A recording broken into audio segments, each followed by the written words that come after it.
Good morning. It is Thursday, the 1st of July. Welcome to the second half of the year. I was struck again in the readings this morning, following on the theme of God's faithfulness and God's provision to us. And I thought there was this wonderful example. We had spoken some few weeks before about the stoning to death of Stephen. He was martyred for his faith.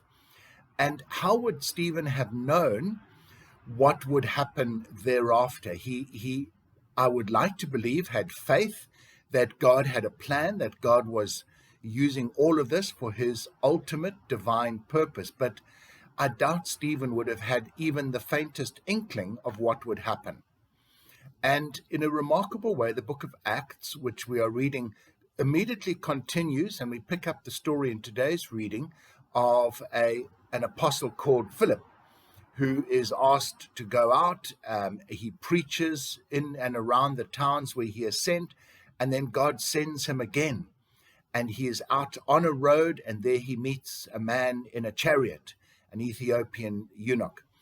And God says to him, Philip, run alongside of the chariot. Can you picture this? I'm sure the chariot is not galloping down the road, but it's certainly going a little bit faster than we would normally walk.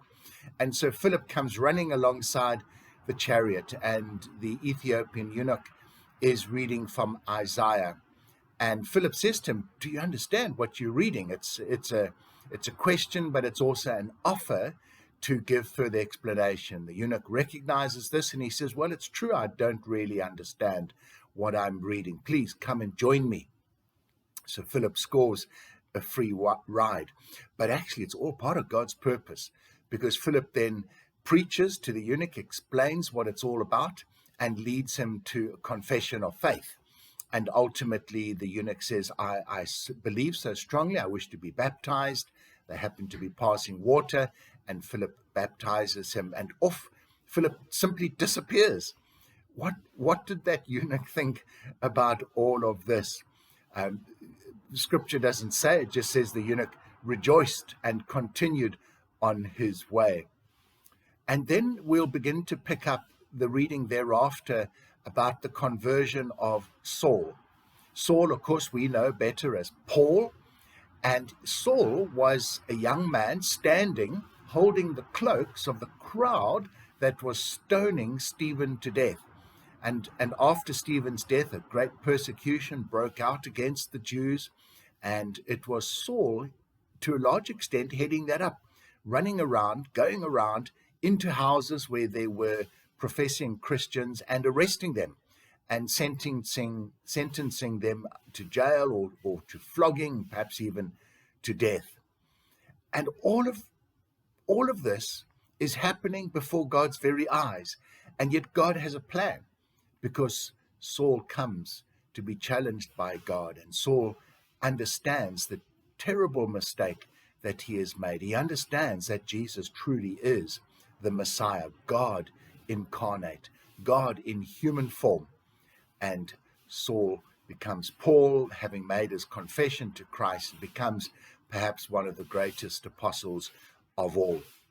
How does this relate to you and me? It's a very interesting story, but of course, God is working faithfully and providing for you in the background. You and I do not know what the future holds, but God does. And just as Stephen did not die in vain and must have wondered what was happening, so perhaps we will suffer or question what is happening around us. But God has a plan. Remember that. God has a plan for you and for this world. And there will be suffering and death for some, but not necessarily you and all of us. God has a plan. Hold on to that promise, because our God is faithful and he provides.